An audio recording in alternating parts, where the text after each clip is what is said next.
Good evening. तो आज हम लोग डिस्कस करते हैं कि सेट और नेट में क्या अंतर है। तो जो भी लोग इस चैनल पर नए हैं, चैनल को सब्सक्राइब कर दीजिए, बेल आइकन को प्रेस करिए, और जिससे कि जो भी मेरा वीडियो आएगा आपको नोटिफिकेशन मिल जाएगा। और अपने दोस्तों के साथ इस चैनल को शेयर करिए। दोस्तों, I am waiting for 500 subscriber. जैसे 500 सब्सक्राइबर होगा, I will start full fledge course for political science optional for NET JRF examination. ठीक है, और पेपर 1 के लिए भी इसमें अच्छे से हम आपको क्लास अवेलेबल करवाएंगे सभी टॉपिक का। तो चलिए दोस्तों, समझते हैं सेट और नेट में क्या अंतर है। काफ़ी लोगों को कन्फ्यूजन होता है इसमें। तो देखिए, दोनों में अंतर क्या है, पहले बेसिक अंतर समझते हैं। देखिए, अंतर कुछ नहीं है, अंतर कुछ नहीं है। आपको बोलिएगा तो फिर बता क्यों रहे हैं? बता इसलिए रहे हैं क्योंकि आपको कन्फ्यूजन होता है। सेट का फुल फॉर्म होता है स्टेट एलिजिबिलिटी टेस्ट, नेट का होता है नेशनल एलिजिबिलिटी टेस्ट। तो देखिए, सेट क्या होता है, एक स्टेट में होता है, एक राज्य में होगा। जैसे बिहार में सेट होगा, बिहार सेट। राजस्थान का राजस्थान सेट, यूपी का यूपी सेट। जैसे अभी फॉर्म निकला हुआ है आपका नॉर्थ ईस्ट का, नॉर्थ ईस्ट में जो 7 सिस्टर है, जिसमें कि असम है, मेघालय, अरुणाचल, सबका मिला के एक सेट का एग्जाम अभी फॉर्म निकला है, जिसको भरना है भर दीजिए। अगर वो सेट को आप निकाल सकते हैं तो 7 राज्य में आप प्रोफेसर बनने के लिए एलिजिबल होते हैं। नेट का क्या है, नेट अगर आप निकाल लेते हैं तो पूरे भारत में सभी राज्य, सभी केंद्र शासित प्रदेश में आप प्रोफेसर बनने के लिए एलिजिबल हैं। तो बेसिक डिफरेंस सेट और नेट में यही है कि सेट राज्य के लिए होता है, नेट आपका देश के लिए होता है। ठीक है। अगर और एक डिफरेंस होता है कि सेट, जैसे कि जो सेट का फॉर्म भर रहे हैं, तो बताएंगे, आगे बताते हैं आपको। तो इसमें है, हाँ नहीं बताते हैं। जैसे सेट में क्या है ना, कि जैसे कि अगर बिहार का सेट निकला हुआ है तो यूपी वाले अगर इसमें आएंगे तो यूपी वाले इसमें जनरल होंगे।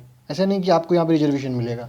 या मान के चलिए कि कोई एमपी वाला है, एमपी का सेट निकला है, तो वहाँ पे बाकी स्टेट का जो आएगा वो सारा जनरल कैटेगरी में होगा, उसको कैटेगरी का वहाँ पे रिजर्वेशन का फ़ायदा नहीं मिलेगा। ठीक है, आई थिंक ये स्पष्ट हो गया होगा आपका इसमें अच्छे से।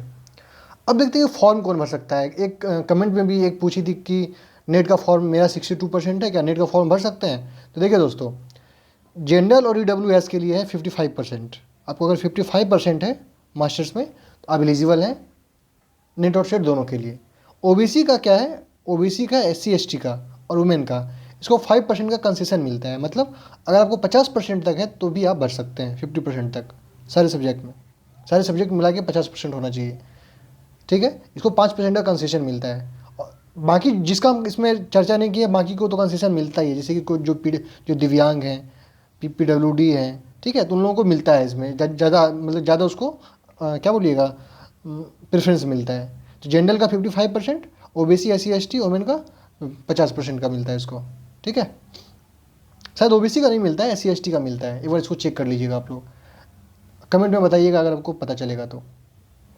अब देखिए, आसान कौन होता है, तो क्लियर है आसान कौन होगा, आसान सेट होगा।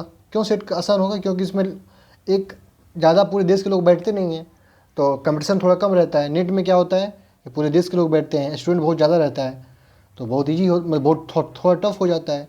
तो अगर आपके स्टेट का सेट निकले तो ज़रूर आप फॉर्म भरिए। अगर आपका नेट नहीं हुआ है तो ज़रूर से ज़रूर फॉर्म भरिए। जो लोग नॉर्थ ईस्ट में जाने से बहुत इंटरेस्टेड हैं, जिनको वहाँ जाना शौक है, तो आप लोग नॉर्थ ईस्ट का भी आया हुआ है सीट का, फॉर्म भर दीजिए। एग्ज़ाम आपको असम में शायद देना पड़ेगा, जाके दे दीजिएगा। ठीक है। अब देखिए, जल्दी प्रोफेसर का नौकरी किस में मिलेगा आपको, किस में बनते हैं आप जल्दी प्रोफेसर, किस में बनिएगा? तो फिर वही बात हो गई, सब्जेक्टिव बात है सब, इसका कोई इसका ऑब्जेक्टिविटी नहीं होता इस सब में।